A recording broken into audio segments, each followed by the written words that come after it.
Hey Omaha, Chris Peterson here from Florida. My wife and I were at Russ's service a few weeks back in Colorado. I kind of wanted to speak then and got a little choked up after hearing Karen, Tim, and Michelle get up there.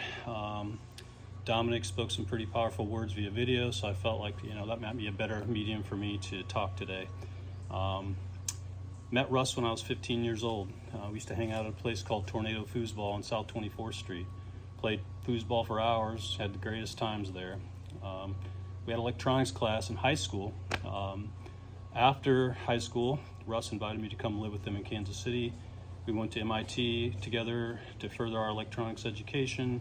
Rode our motorcycles pretty much every day to school. We just had a blast. What I like to say about Russ is he's easy to know, easy to be a friend with, and easy to love. I think if you look around the room today, many of you probably could be nodding your heads in agreement. He absolutely loves his family. He loves Karen like the moon and the stars. And, he always talks about his family, whether it be Timmy or Ellie or, all of you guys. He kind of gave me updates. We texted a lot, spoke often, and always, again, talked about all things we love, music, family, just everything about his Colorado and Omaha life and friends and things like that. So he touched a lot of people. He really did. We shared that love of music. We went to a lot of concerts together throughout our friendship, and loved his Kansas City Chiefs. When we lived in Kansas City, we kind of grabbed onto that and never let go. So that last Super Bowl, definitely in honor of Russ for sure. I want to fast forward a little story, summer of 2016. Russ invited me out to Colorado to kind of show me the life he was building there. He took me to a piece of property he was buying with the dreams of building a home. And then we rode his motorcycles. We went up from Colorado Springs, up through Woodland Park, and across the Continental Divide. And I know that's a trip he took with Tim a few times as well. Ultimately, we went in through Keystone and ended up in Breckenridge. We parked the bikes and went to have food at one of his favorite places. And then we kind of did this little bar crawl up and down the strip there in Breck. And we probably had a few too many cocktails, but we just were having so much fun, just reminiscing, telling stories, and just having a great time. So we're heading back to the hotel, and we heard some live music coming out of a bar. So looked at each other and said, yeah, let's stop in for a nightcap.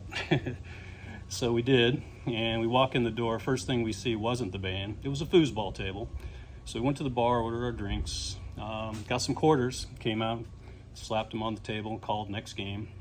Some college-age guys were playing, and we played them and beat them pretty good there, a couple, 3-4 games in a row. And then some new guys came up, put their quarters down. We played them. We actually smoked them 2 games in a row. I mean, it wasn't even close. So then they beat us the next game. Now, it wasn't bad, but they beat us. So we now are starting to pay for the games. And turns out they beat us about 10 games in a row. They hustled us big time. We thought we were, recalling our South Omaha Tornado Foosball reflexes and our happy, euphoric and somewhat impaired state, but ultimately they definitely hustled us, and they admitted it. After about halfway through, we kind of thought we were going to get it together, but nah, they just killed us. So we laughed about it and bought them drinks and made our way back to the hotel. Of course, on that same trip, we sandwiched in a couple concerts. We went to see Tedeschi Trucks at Red Rocks, Buddy Guy and Jeff Beck at Fiddler's Green. Just had the greatest time, and I'll always cherish it and remember it. He would text me every year in the summer and pictures of us crossing the Continental Divide with the bikes and say, man, I can't believe we let those hipsters hustle us. So it was a great memory for both of us, I think. And these are just a few of the many memories we had together. So what I'd like to close with is, hope you all today have a great celebration in honor of Russ. Raise your glasses high, toast him, and that's our good friend. And I hope you have a great celebration. I wish I could be there with you today. Long live our memories of our great friend Russ Nyla.